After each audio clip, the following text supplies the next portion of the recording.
Ќе започнеме ова утринска богослужба, прославувајќи Бога со песната број 14. Те прославуваме Боже величествен, го жртвува за нас Синот возлюбен. Алелуја, Тебе слава, алелуја, амин.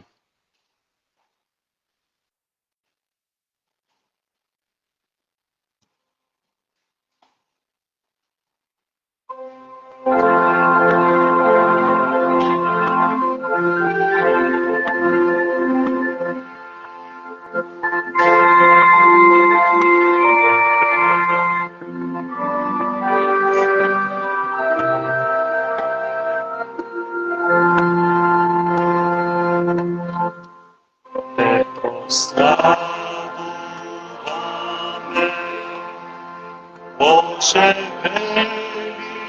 величествен, го жртвува за нас Синот возлюбен. Алелуја, Тебе слава, алелуја, амин. Алелуја, Тебе слава, од небесеши.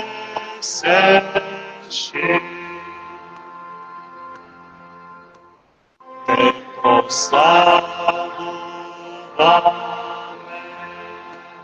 Свети Душе во нас, го објави за нас Спасителот наш. Алелуја, Тебе слава, алелуја, амин. Алелуја, Тебе слава, од небесеши.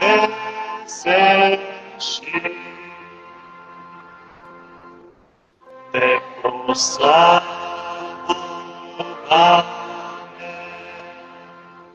о Исусе Христе, Ти невинно јавне грех наш понесе. Алелуја, Тебе слава, алелуја, амин. Алелуја, Тебе слава, од небесеши.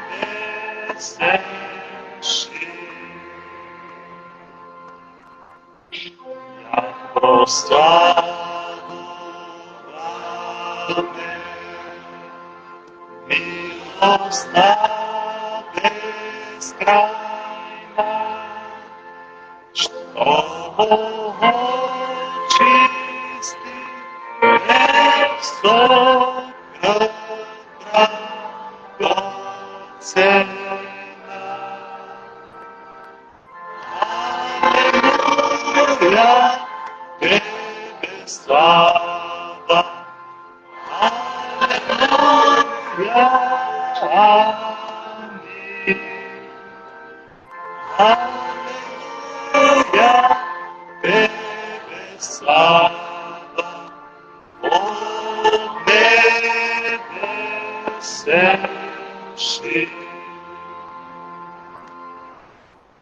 Нека заживе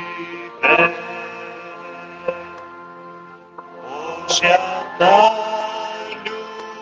љубов нас, нека блесне светлост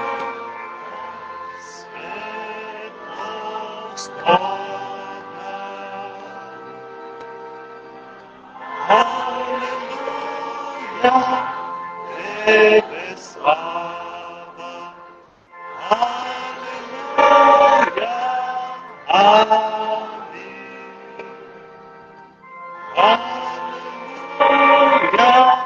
Тебе слава от небесеши.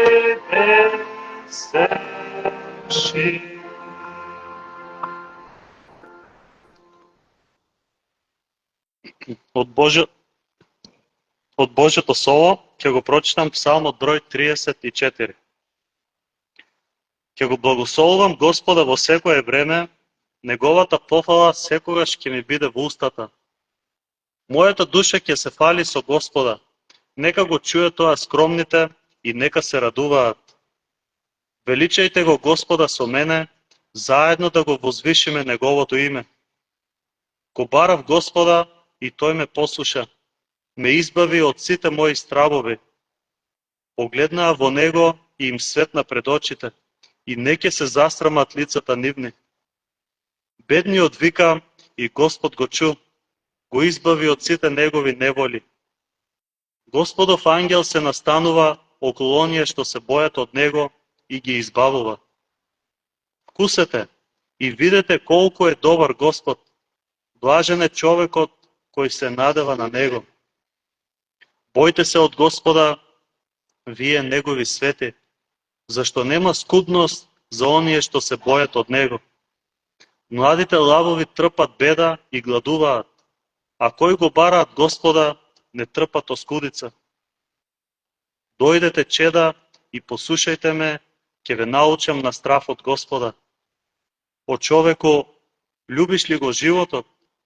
Сакаш ли многу денови за да видиш добро?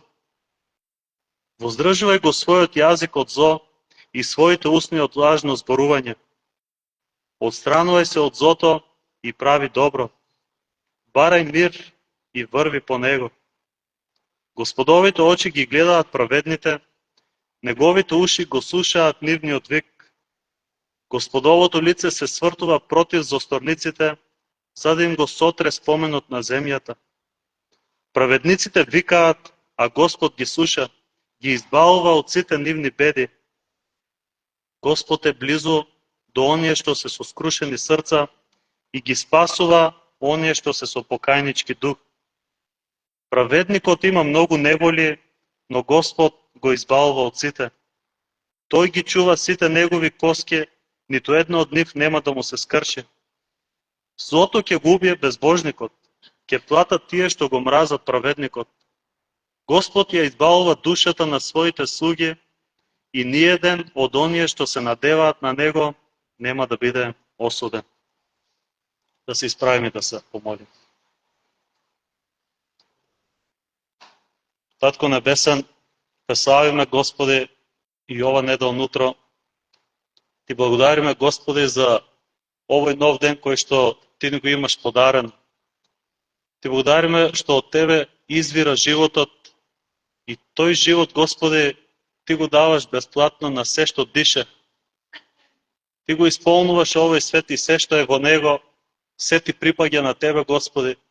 Ти исполнуваш целата вселена, целото небесно воинство, се, Господи, на Тебе што се поклонува и се тоа на Тебе што Те слави, тоа е угодно на Тебе, Господи, и тоа е по Твојата волја. Затоа сме и ние дојдени, соберени сме заедно и ово утро, Господи, во Твојот дом, да го прославиме Твоето свето име, да го отвориме, Господи, Твоето Слово, да се поучиме на Твојата света волја, да ги исправиме, Господи, нашите животи, да ги средиме нашите мисли, Господи, тоа што размислува нашето срце, тоа што доаѓа во нашиот ум, тоа да биде се благоугодно на Тебе, Господи. Така научи Светото Писмо, дека целото наше размислување, целото наше битие, Господи, треба на Тебе да отдава слава. Тоа е, Господи, кога ние сме во центарот на Твојата волја, кога сме, Господи, постојано во Твоето присуство, кога го имаме стравот Божие пред нашите очи, Господи, кога имаме стравот во нашите стравопочитувањето, во нашите срца, и тогаш, Господи, внимаваме и на секој наш збор, на секоја наша постапка, на секој наше дело. Те молиме, Господи, за тоа исполнувај не со Твоето свето присуство, со Твојот свет дух исполнувај на, Господи, води не постојано, бидејќи Ти, Господи, можеш и да не просведочуваш кога треба. Ти, Господи, ни го покажуваш патот по кој што треба да одиме. Не избавуваш, Господи, од патот кој што води кон пропаст и е распадлив. А Ти не носиш, Господи, кон Твојот пат кој е вечен и кон Твоето царство кое што останува до века и кое што го очекуваме да дојде во полна сила и во полна слава. Го очекуваме, Господи Исусе, Твоето доаѓање. А до тогаш, Господи, Ти не оставаш на оваа земја да може да Ти служиме, да може, Господи, нашите животи да ги помириме со Тебе, еден со друг, и така сите заедно, Господи, да бидеме Твоја црква, да го славиме Твоето име. Прости ги, Господи, нашите гревови, нашето одметнување од Тебе, Господи, од Твојата волја, кога не бил помил светот, а не Твоите нападства, Господи, Твоите повелби, што Ти ни ги даваш преку Светото Писмо.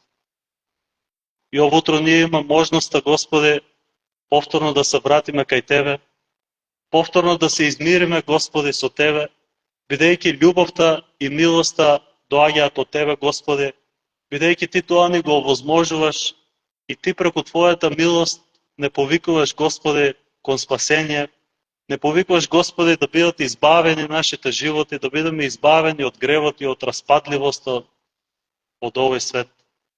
Затоа се враќаме кај Тебе, Господи Исусе, го повикуваме Твоето свето име, знаејќи дека секој кој што ќе го повика Твоето име, нема да се засрами. Секој кој што се надава на Тебе, Господи, иако во животот нема да биде се така гладко, можеби ќе има тешкоти, но од сите неволи, Господи, Ти го избавуваш праведникот, како што читавме во псалмите. Не ги оставаш во оскудица тие, Господи, што се надеваат на Тебе. И во нашиот живот и до сега, Господи, па и понатамо, многу си ни дал и од облека, и од храна, и се што ни е потребно, Господи, за да живееме живот кој што ќе биде угоден на Тебе. Те молиме, Господи, и за нашата држава, те молиме, Господи, за мир, за благопријатно време, во кое што ќе можеме, Господи, да го проповедаме, да сведочиме Твоето слово, да им сведочиме на другите луѓе за Тебе, за искупителната жртва која што Ти ни ја даде, Господи, и го повикуваш секој човек да се обрати кон Тебе за спасение. Тоа е Твојата волја, Господи, сега. Сега е денот на милоста, сега е часот на спасението, кое што ние го бараме, Господи, од Тебе и за нас самите, за нашите ближни, за нашата заедница, па и за нашиот народ. Се препуштаме сега на Твоето водство, сето тоа го молиме во името Исусово. Амин.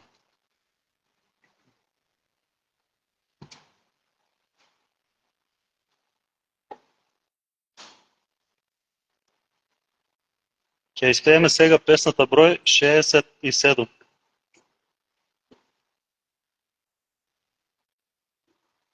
Сладка вест за Господ Исус дојде од небо, вчера, денес и за вечност ист останува. Спасител на грешни души, лекар небесен, тешител на тажни срца, верен пријател.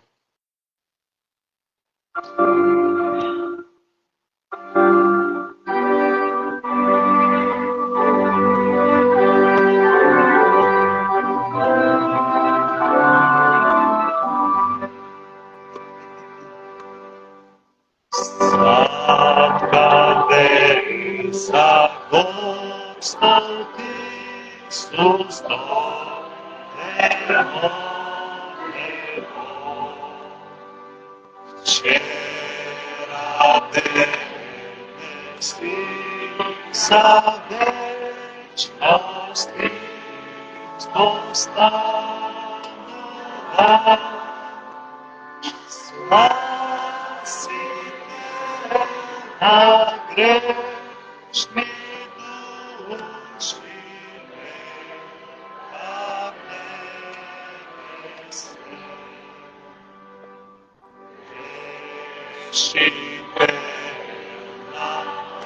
на тажни срца,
Сите вас две мораме да го гасиме микрофон, бидејќи прави проблем со снимањето преку телефонот и емитувањето на онлайн преку Facebook, бидејќи се мешат гласовите. Затоа на песните го гасам микрофонот. Инаку сите вас ве поздравувам ово утро во името на нашиот Господ и Спасител Исус Христос. Мило ми е што сме заедно овде, може да се поучиме од Божјото Слово и за таа цел ќе прочитам од Евангелието според Јован, 17 глава. Таму е запишано следното. Кога Исус го изговори тоа, ги подигна очите кон небото и рече: Татко, часот дојде. Прослави го својот син, за да те прослави синот тебе. Како што си му дал власт над секое тело, па да даде на се што си му дал вечен живот. А ова е вечен живот, да те познаат тебе, единствениот вистински Бог и Исуса Христа, кого си го испратил. Јас те прославив на земјата, го свршив делото што ми го даде да го извршам. А сега, Татко, прослави ме ти во себе самиот, со славата што имав при тебе пред создавањето на светот. Им го јавив Твоето име на луѓето кои ми ги даде од светот. Твои беа и ми ги даде мене и го запазија Твоето слово. Сега сознаат дека од тебе е се што си ми дал. Зашто зборовите што ми ги даде, им ги предадов ним, а тие ги примија и на вистина сознаат дека излегов од тебе и поверуваат дека ти ме испрати. Јас се молам за нив, не се молам за светот, туку за оние кои ми ги даде, зашто се Твои. И се мое е Твое, и Твоето мое, и се прослави во нив. И не сум повеќе во светот, а тие се во светот. Јас идам при тебе, свети Татко, запази ги во Твое име, оние кои ми ги даде, за да бидат едно како што сме и ние. Додека бев со нив, јас ги чував во Твое име, оние кои ми ги даде, и ги запазив, па ниеден од нив не погина, освен синот на гибелта, за да се исполни писмото. А сега идам при тебе и го зборувам ова во светот, за да имаат мојата радост полна во себе. Јас им го предадов Твоето слово и светот ги замрази, зашто не се од светот, како што и јас не сум од светот. Не те молам да ги земеш од светот, туку да ги запазиш од лукавиот. Тие не се од светот, како што ни јас не сум од светот. Освети ги во својата вистина, Твоето слово е вистината. Како што ти ми испрати мене во светот, така и јас ги испрати во светот. За нив се осветувам себе си, за да бидат и тие осветени во вистината. Но не се молам само за нив, туку и за оние кои преку нивните зборови ќе веруваат во мене, за да бидат сите едно, како што си ти, Татко, во мене и јас во тебе, така и тие да бидат едно во нас, за да верува светот дека ти ме испрати. И славата што ми ја даде, им ја дадов ним, за да бидат едно како што сме ние едно. Јас во нив, а ти во мене, за да бидат совршени во едно, за да знае светот дека ти си ме испратил и дека ги љубеше нив, како што ме љубеше мене. Татко, сакам оние кои си ми ги дал, да бидат со мене каде што сум јас, за да ја гледаат мојата слава што ми ја даде, зашто ме љубеше пред создавањето на светот. Праведен Татко, светот не те запозна, а јас те запознав и овие познаат дека ти си ме пратил. им го објавив Твоето име и ќе го објавувам. Па љубовта со која ме возлюби да биде во нив и јас во нив. Му благодариме на нашиот Господ Исус Христос за овие прекрасни зборови за Светото Писмо кое што го имаме ние на располагање. Тоа е еден многу огромен благослов од кој што можеме да се поучуваме на Божјата волја. Таму ни е откриено што се случува во небесата, што се случува пред небесниот престол, пред Божиот престол, што ни дојде од небото како дар, како скапоцен дар. Што направи тој скапоцен дар Божиот Син на оваа земја? Делото што го заврши, мисијата што ја исполни и пак се врати во небесата кај својот Отец Небесен. И сите тие големи благослови, сите тие нешта Светото Писмо ни ги открива нам. Ако сме доволно спремни да го отвориме, да го читаме, да ги отвориме нашите срца, да го примиме Светото Писмо, и не само да го примеме, туку и преку Писмото да поверуваме во Господ Исус Христос и Тој да го практикуваме во нашите животи. Бидејќи Светото Писмо не е дадено само за да служи како теорија во нашиот живот, да имаме само една информација плюс за тоа што се случува, па дури и во духовните места. Не ни е дадено првично за тоа како информација, туку Светото Писмо ни е дадено првично за да ни открие која е Божјата волја. За како ние да ги средиме, да ги израмниме нашите патишта, како ние да ги помириме нашите животи со нашиот Творец.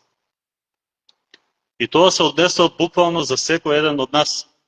Без разлика што јас сум од оваа страна на амвонот, тоа се однесува и за мене, и без разлика што вие седите од другата страна, тоа се однесува за секој еден од нас, бидејќи пред Бога ние доаѓаме како заедница и секој има можност во таа заедница да ги употреби, да ги искористи на некој начин даровите што Господ му ги дал и тоа да служи за изградување на Христовото тело. Затоа ни е дадено се што ни е потребно. И во една заедница, без разлика колкав е бројот на членовите, дали се двајца, тројца или 2-3 илјади, Господ дава тоа што е потребно за таа заедница да расте и да се развива во познавањето на Бога. И Тој ги дава сите потребни дарови. И дар на знаење, и на поука, дар на откровение, дар на пророштво, дар на охрабрување. Сите дарови кои што Светото Писмо ни ги опишува, Бог ги дава таму каде што луѓето се соберени во Негово име. И минималниот број е двајца или тројца. И двајца да се, таму веќе има Христова црква. И таму Светиот Дух оперира или работи или действува помеѓу нас, помеѓу верните и го дава тоа што е потребно во даден момент, ги дава насоките, упатствата по кои што Христовото тело треба да се движи, кој пат да го земе. А секако главата е Христос. И од Христос доаѓа волјата како една црква треба да се развива, како треба да живее во светот, како треба да го користи својот капацитет, даровите што Господ ги има дадено на заедницата.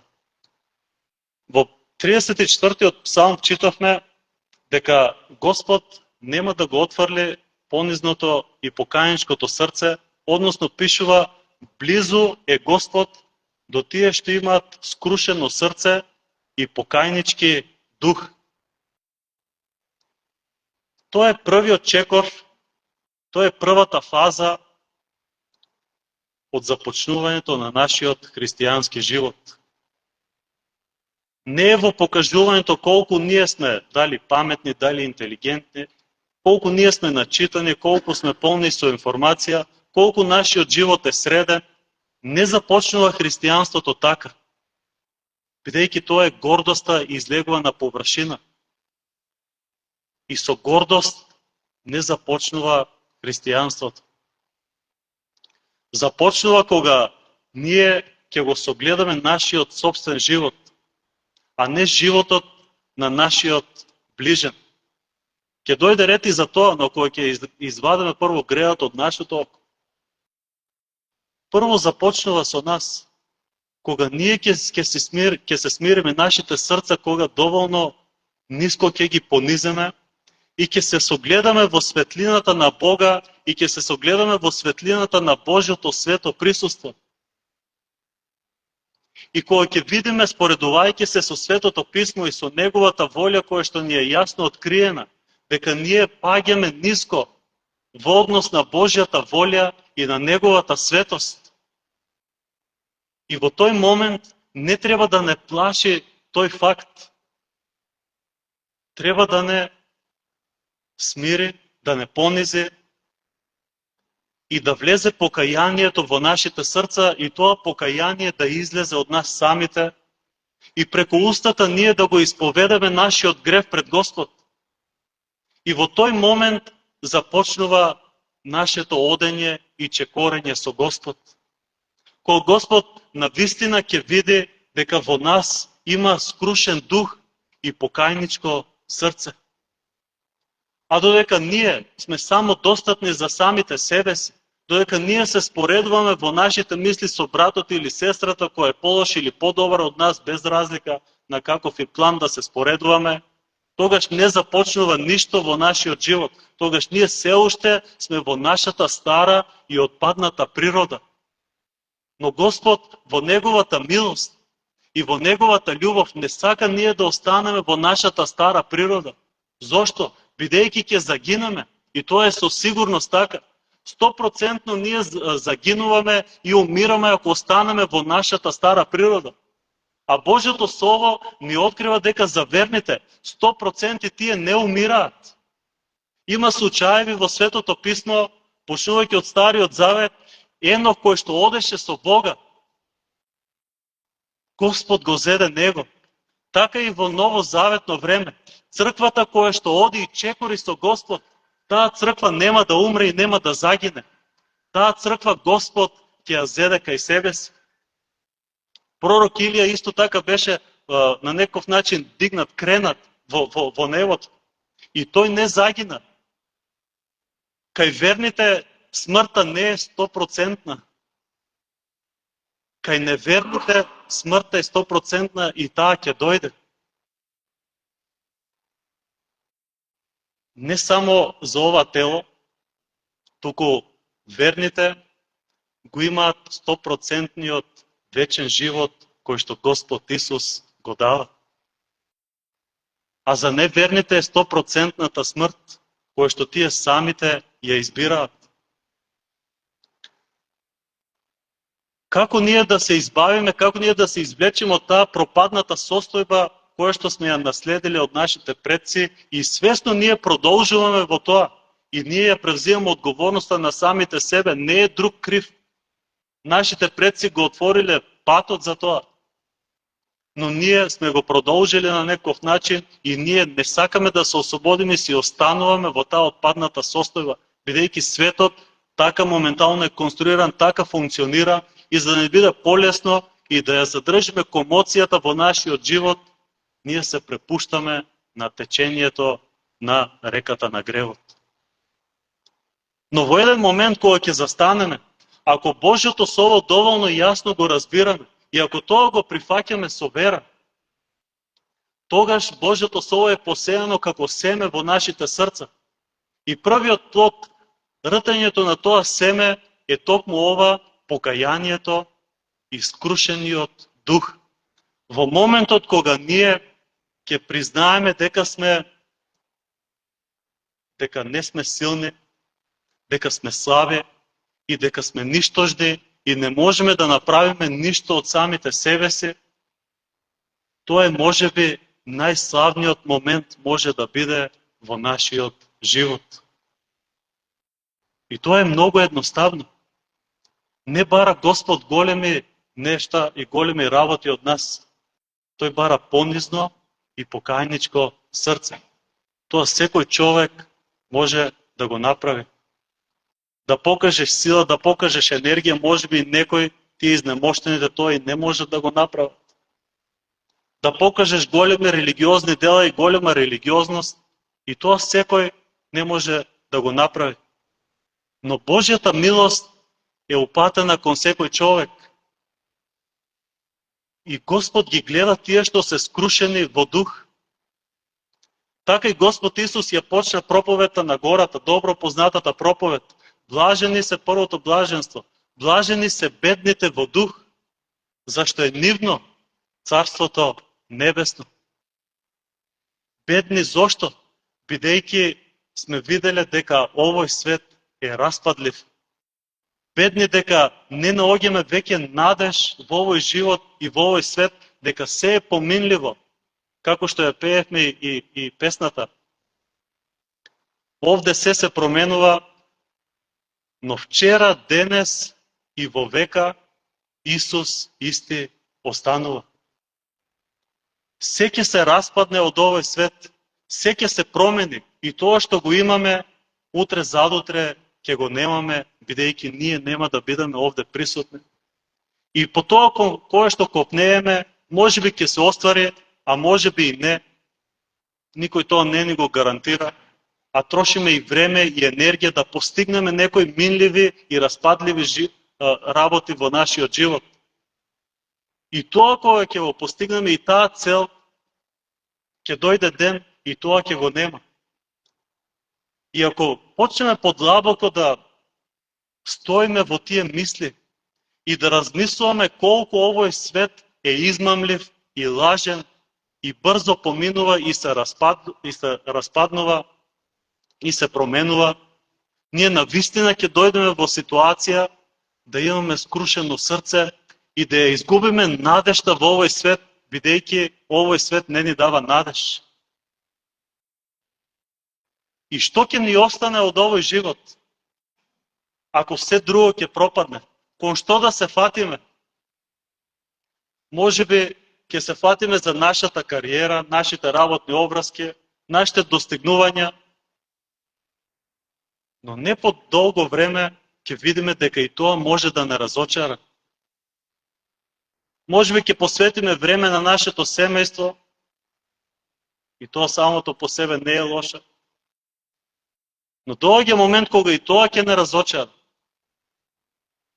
И тоа не е ултимативната цел зошто ние постоиме.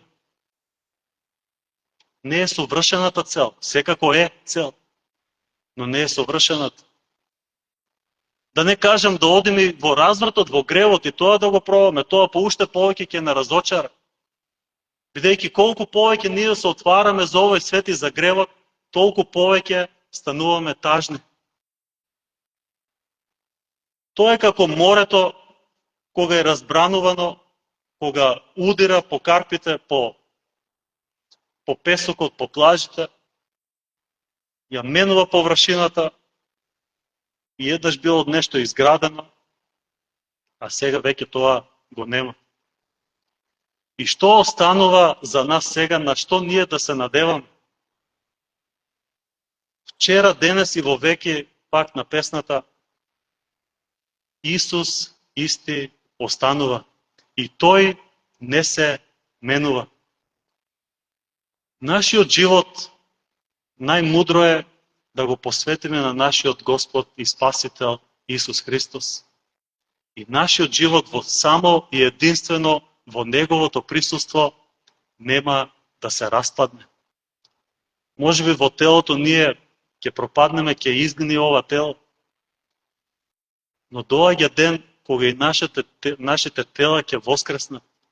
И ние во нашето тело ќе го видиме воскреснатиот Господ Исус Христос. И јас во мојот живот, уште од мал имам разни тегоби и тешкоти во животот. И така, правејќи анализа, размислувајќи за својот собствен живот, ако гледам само на околностите, и тоа многу лесно ме разочарува. Но не паѓам зошто? Бидејќи Божјата љубов е излејана во моето срце.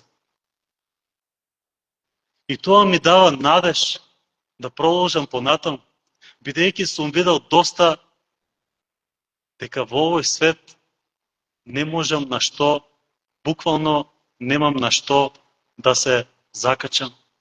Нема на што да се закотвам. Единствено Божјата љубов ме прави да продолжам понатам и да барам поучен од Светото Писмо, да го бараме повозвишениот пат, патот на љубовта, патот на нашиот Господ Исус Христос, кој не води во пропаст, кој води кон вечен живот.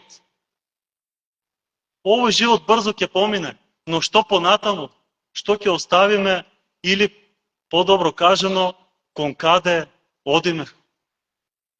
И тој живот, пак ќе се вратиме кон псалмот, започнува со понизно и покајничко срце.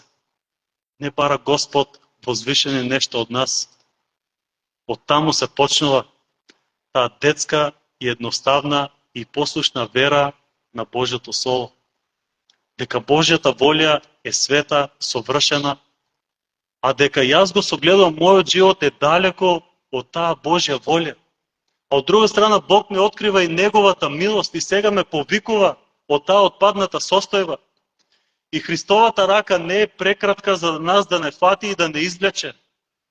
Неговата љубов не е ограничена за да каже до овде можам да те изречам, но понатаму не можам да стигнам во гробната јама кон каде што одиш. Не.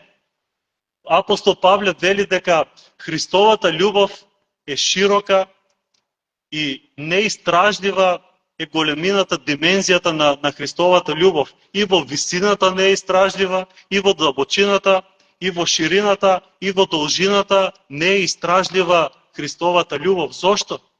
Бидејќи Савле кога ја гонеше црквата, тој самиот за себе виде дека колку голема е Христовата љубов и во таква една катастрофална ситуација во која што се наоѓаше, Христовата љубов го допре Савле и го промени. И тоа е Божјата љубов, силата на Божјата љубов која може да го променува човекот. И од таа светлина, од таа Христова слава која што Савле ја виде, неговите очи се затворија. И чудно е како во нашиот живот, кога ние мислиме дека гледаме со очите, ние сме духовно слепи. Но кога Господ ни ги затвори очите, тогаш ние откриваме и тогаш ние навистина согледуваме во каква ситуација се наоѓаме. Тогаш започнува скрушениот дух и покајничкото срце во нас. И тогаш Савле рече, кој си ти, Господине? И сега што треба јас да направам? Кога ќе дојдеме во ситуација тоа прашање ние да го поставиме пред Господ, што треба сега јас да направам? Тогаш тоа е знак, тогаш тоа е плод дека твоето срце е просведочено од гревот.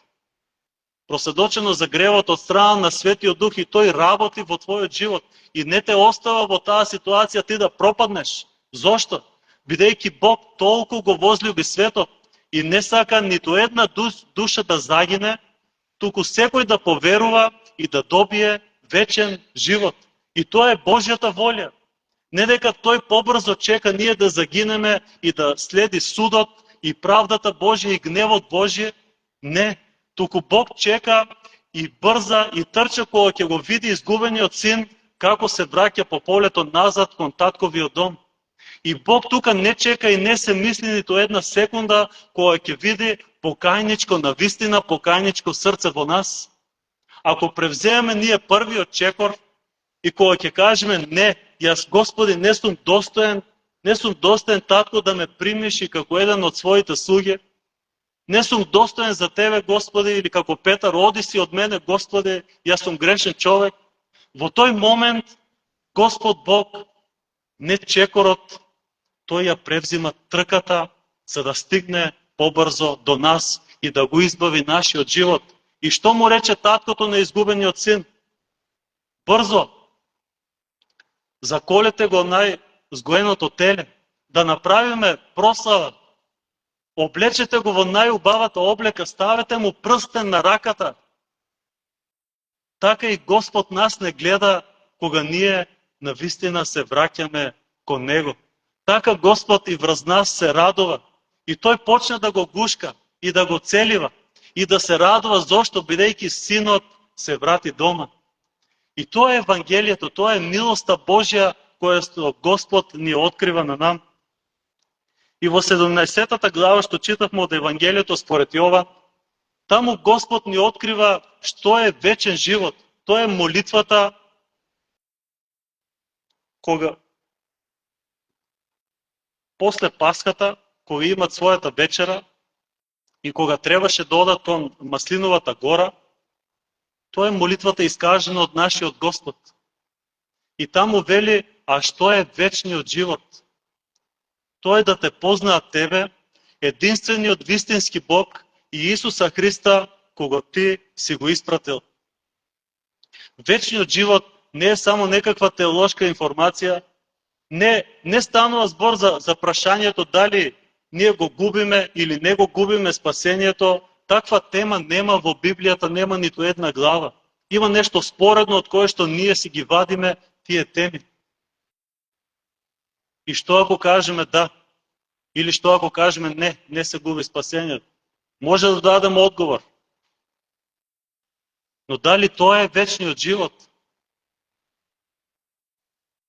Тоа е да те познаваат тебе. Прашањето е дали го познаваме Бога? Дали сме го примиле Неговото Слово? Дали нашиот живот е израмнет и помирен со Бога? Тоа е познавањето на Бога. Да знаеме Неговата љубов, дека навистина е излејана во нашите срца. А не со споредни работи да го трошиме нашето време. Кон таков еден однос не повикува Господ Исус Христос. Во познавање, во секојдневно комуницирање, во секојдневно заедништво со нашиот Господ и Спасител. Тоа е за нас вечниот живот. Џабе и да имаме најчистата теологија, џабе и да го имаме најчистото толкување, тоа е како да се фали, ми имаме најубава пушка, но празна е, нема муниција, нема ништо внатре. Тоа може слободно да го оставиме некаде и ништо од тоа нема да ни користи. Тоа е како да го имаме најскапиот и најбрзиот автомобил, но резервоарот да биде празен. И ништо тоа нема да ни користи и може само да околу него да го полираме и да го переме и нон-стоп во гаража да биде и таму цело време и да кажеме ево ова е нашата теологија, ова е нашето учење, колку сме ние исправни, а другите се неисправни во своето разбирање за Бога и Неговата волја и Светото Писмо и така натаму. И сето тоа може да го имаме, но познавањето на Бога пак да го промашиме. Зошто? Бидејќи познавањето на Бога почнува од понизното и покајничко срце. Почнува во нашите тајни одаи, во нашата скришна соба, каде што ние пред Господ Бог апсолутно ништо нема да скриеме и се ќе исповедаме пред Него. И Господ Бог тоа го очекува од нас, иако тој е се знаечки и се присутен и се знае. Но тоа исто како детето кога доаѓа нешто да ти каже, ти тоа го знаеш и пак чекаш да ти каже, пак сакаш од него тоа да излезе, да објасни. Исто така се однесува и небесниот татко спрема нас. Очекува од нас, од нашата уста тоа да излезе, ние да се осознаеме каде сме во однос на него. Од нашата тајна и скришна соба започнува. Се започнува таму. Таму започнува и познавањето на Бога, а не на дворешноста. Не тоа што другите луѓе мислат или другите луѓе ќе кажат. Во ова 17 глава од Јован, 3 молби има испратено од Синот Божи спрема Отецот Небесен. Ако може така да ја поделиме на 3 главни молби преку кои што Христос се моли и бара од Отецот. Првото е да се прослави Синот, првата молба. Втората е апостолите да бидат осветени и одделени за службата.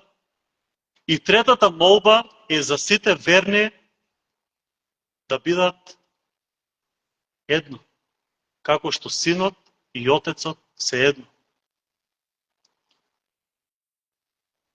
Таа молитва најверојатно е кажана некаде полнок или после полнок, кога поминува веќе Пасхата, а веќе наредниот ден Христос требаше да биде жртвуван.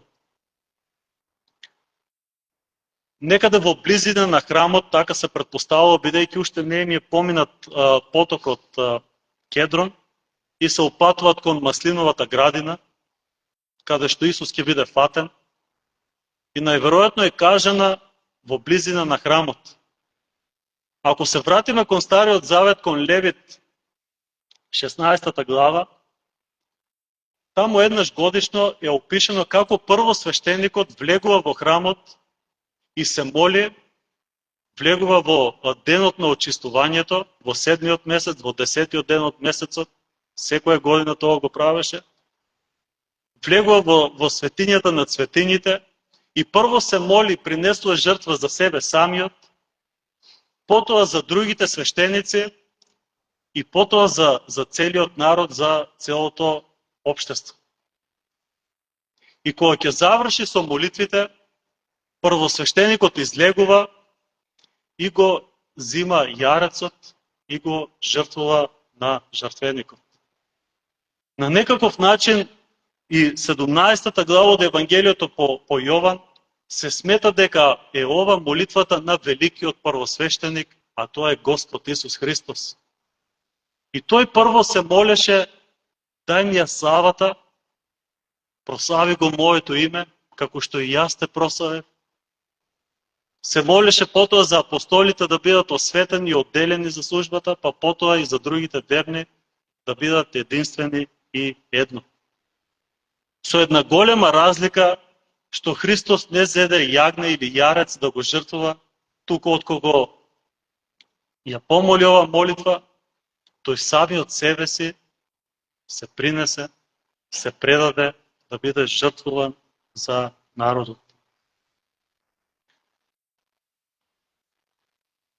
Вториот стих пишува од оваа глава: како што си му дал власт над секое тело, па да му даде на се што си му дал вечен живот. И претходниот ден, кога Исус им ги изни нозите на учениците, и уште тогаш осозна дека Отецот му препушти се во негови раце. Му е предаде власта на целата вселена да биде во Синот Божи. И еве тука и Христос се моли: си му дал власт над секое тело. И колку Христос е различен спрема светските диктатори. Никој тоа во историјата го немал да има власт над секое тело. Било ограничено и со граници и со време. Кој да бил светски диктатор? И обично диктатурата се злоупотребува. Се мачи народот да можат диктаторите да уживаат во овој свет. Но еве сега Синот Божи вели: ми е дадена сета власт. Си му е дал сета власт над секое тело. И што направи Христос, знаејќи дека целата власт на универзумот сега е во негови раце? Тој отиде и рече: татко, дојде часот. Дојде часот кога Христос требаше да пострада. Дојде часот на власта на темнината, а до тогаш, до тој час, до пред Пасхата, никој не смееше ништо да му направи на Христос, не му фалеше ни влакно од главата. Исто тоа ветување и за верните. Без Божја дозвола и без Божја контрола. Едно влакно од нашата глава нема да падне. Но до кога? До тешкиот час, тешкиот момент на испитување и на искушение, кога Христос беше предаден сега во силите на темнината, во рацете на темнината, и рече: дојде часот за да се прослави Синот и да го прослави Отецот. И тоа никој друг не може да го моли, тоа е единствено Бог и Божиот Син може да моли: прослави го Синот, прослави се тебе во себе самиот. Кој човек може таква молитва да искаже ако тоа не е Божиот Син? За дојде часот пред 2-3 години ми дојде една како инспирација да напишам една песна. Што означуваше тоа за Христос кога дојде неговиот час? Можем да ви ја прочитам. Се вика: татко, дојде часот. Когато жалките го започна својот од, а крстот го собори Христос на пот. Часот во денот тежок и важен, а лицата со изглед тажен. Часот кога и сонцето се помрачи, а Христовото лице се замрачи. Часот за кој што Исус дојде и се роди, за во неговата природа да не сроди. Часот кога Голготски крст се подигаше, а Адамовиот паднат род се посмеваше. Час на болка и Христово страдање, определен за човечко новораѓање. Ој час на Христова рана, кога тој застана на човечка страна. Боже мој, зошто ме остави, Исус рече, за да се исполни тоа што пророкот прорече. Во тој час Синот Божи се мачеше, за човечкиот грев плаќаше. О час студен и темен, кога од лицето на земјата би бил земен.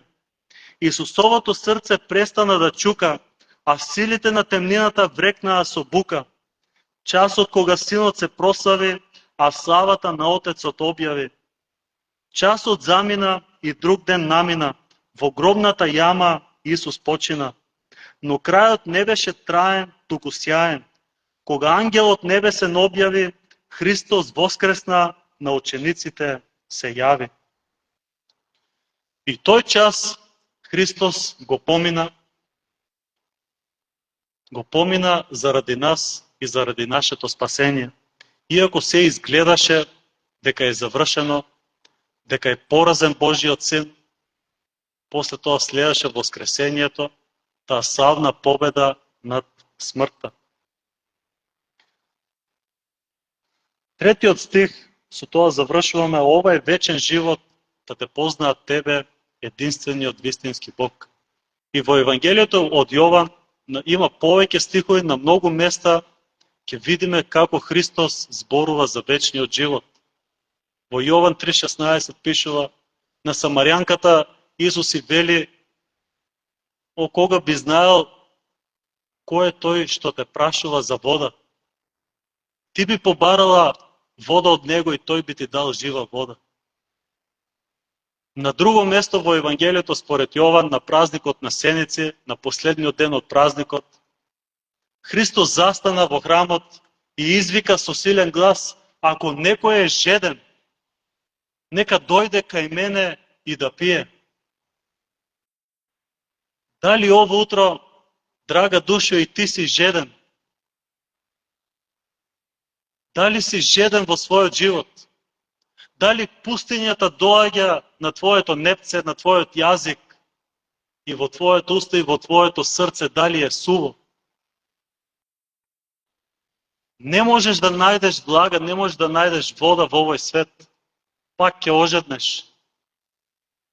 Христос и денес те поканува, ако некој е било кој, ако некој го согледал овој свет кој што е пустиња, нека дојде кај мене ако некој е жеден.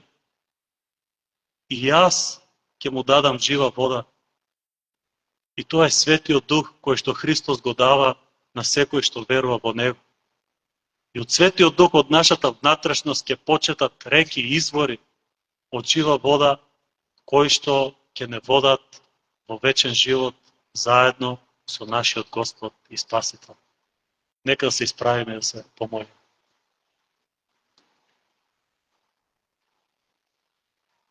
Господи, ти благодариме, Господи, за Твоето Слово, за Твојот повик, Господи, ако е некој жеден, Ти и денес не повикуваш, Ти и денес си истиот, Господи, како што во минатото, и денес па и во вечноста и за веќе, Ти остануваш исти и ни го даваш Твојот Свет Дух, кога ние повикуваме кон Тебе, Господи, кога Те бараме Тебе. Дај ни, Господи, таа жива вода која што извира од Тебе. Исполни ги, Господи, нашите животи. Тие што согледуваме дека овој свет е како една жешка пустина и не можеме да се освежиме. Единствено во Тебе, Господи, можеме да најдеме зборови на вечен живот. Слава да биде на Тебе, Господи. Амин.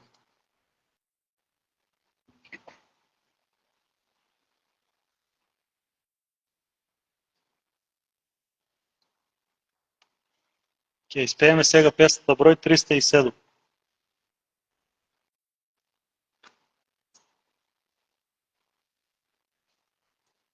Не со молби и зборување, ни со песни животот ми е.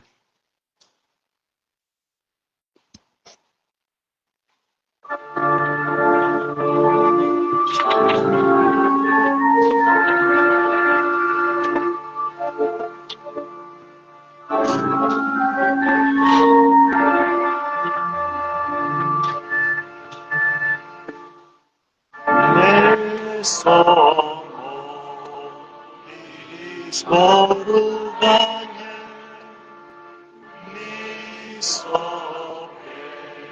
песни животот ми е. Вечен живот исти единствен, се во тебе имамо Христе. Вечен живот исти единствен, се во тебе имамо Христе. Нема спокойство на земјата, ни посебна среќа код неа. Желати си ми единствена, се во тебе имамо Христе.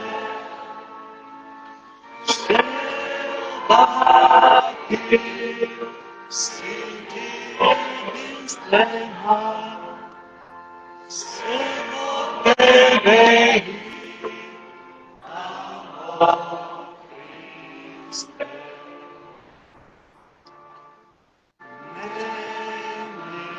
Нешто во душа чувствува, спокойство ти го променуваш. Дај подобро да те познавам, се во тебе имамо Христе. Дај подобро да те познавам, се во тебе имамо Христе. О тебе знам ја за љубовта, која ме очекува. Срце блика радост голема, се во тебе имамо Христе. Срце блика радост голема, се во тебе имамо Христе. Спокойство и вечна подкрепа, моја тврдина и заштита, вечно блаженство на него си, се во тебе имамо О Христе, вечно блаженство да не носи, все от Тебе Амо Христе. Децата сега наред.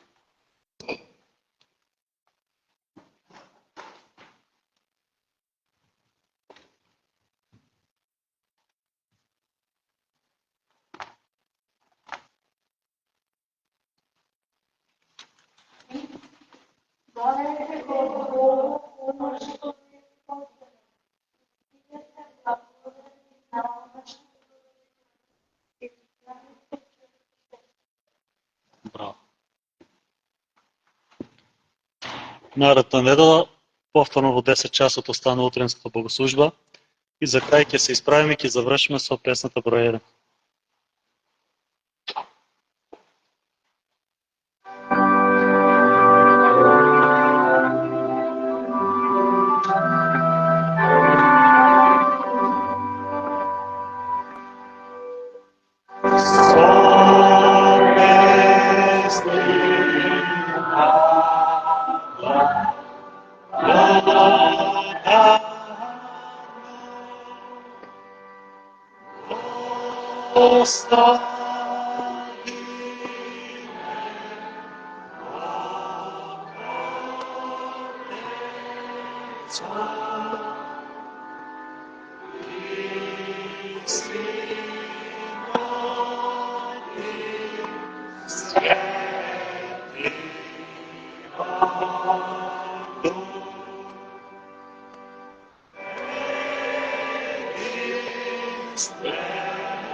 Благодата на нашиот Господ Исус Христос, љубовта на Бога Отецот и заедништвото на Светиот Дух нека бидат и останат со сите вас сега и во сите векови. Амин.